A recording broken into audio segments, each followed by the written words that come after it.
the truth of the matter is, when you start to get a guy like Haliburton is proving to be a winner. And again, I'm not going back on what I said yesterday. I don't think the guy's like one of the best players in NBA history, like Scotty does.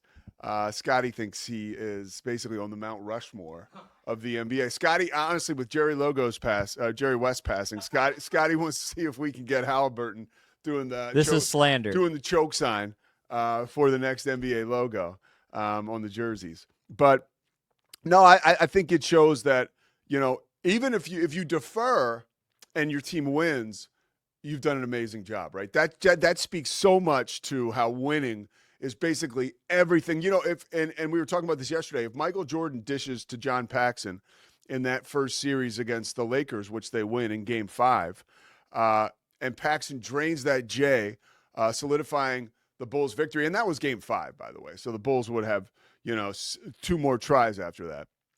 But, it's one of those ball bouncing your way type deals, or an esteemable act that builds belief.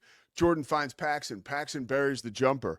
That was the Bulls' first championship, and it's lodged in the biggest superstar in the league's mind, and also in his teammates' mind, that he trusts us.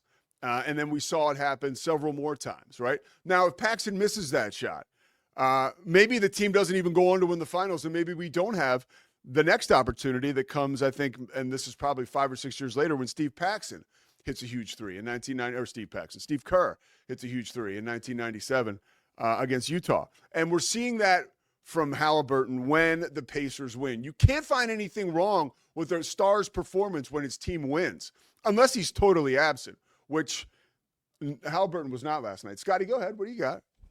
I can tell you're Jones in here. By the way, did I mention we have Jana Van Geitenbeek coming up in our next segment? That's going to be great. She's a superstar. She's awesome. She's cool. So I asked you point blank yesterday, and I know the series ain't over. I mean, Oklahoma City very much could still win this thing. For sure, dude. But I asked you. I said, if Haliburton, if they win this series, yes, they beat SGA, they beat the best team in the NBA to do this. They've already beaten the Cavs, Celtics, Knicks. They do this. He's a superstar. And you said, yes, absolutely. And it sounds like today now you're like, well, I guess he kind of gets there because his team won, not accounting for the fact that he had 22, 11, and 9 last night, shooting 50% from 3. Yes. Look. Like, he's playing lights out basketball, and we still want to hold him to the fire because he's not scoring 30 points. SGA, I think, had 24 last night. Yeah, he did. Well, but SGA has had 25 points 15 times or more in the play. He's averaging 33 points. I said yesterday, and I said last week when I talked about the series, SGA is going to outscore Haliburton by a lot. Like, that's how he plays. But that doesn't make, again, I'm a broken record. Just because you score a bunch of buckets doesn't mean you're a superstar, and it doesn't mean you're a great player. Assists matter. Defense matters.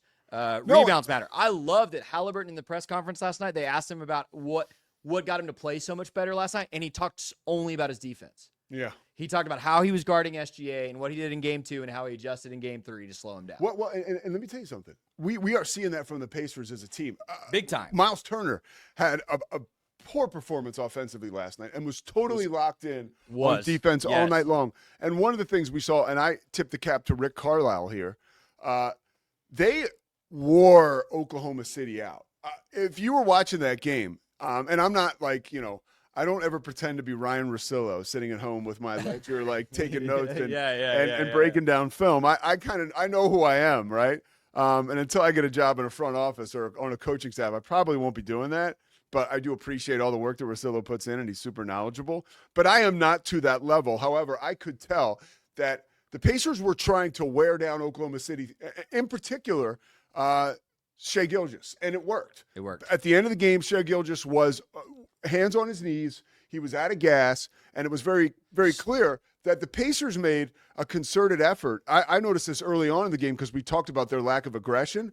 They went right at Oklahoma City, and it's not like, they went to punch the bully in the mouth, because in today's game, there's so many threes and there's, I don't want to say finesse, but. No, it is. Yeah, I mean, there's a lot of out of the perimeter, out of the paint basketball. And but they were so quick with their tempo that they wore OKC out. It's not like they were going in the lane, like I said, and punching them in the mouth, but up and down, up and down, up and down. One thing I'll mention, it's and it's not like a Mike D'Antoni 8 seconds or 7 seconds or less type deal. No. But, Mike D'Antoni was a guy like if a guy stole a ball from you, right, and he went down the court and he was going to get an easy layup and you fouled him, Meg D'Antoni didn't want you to foul him, Right. because that would slow the pace of Right. play. Now, I'm not saying that Indiana was that extreme last night, but there was an intentional move to let's go. The ball goes through the hoop, let's right away. You know what I mean? Like, we are fast and we are going to wear them out, and it worked. It did.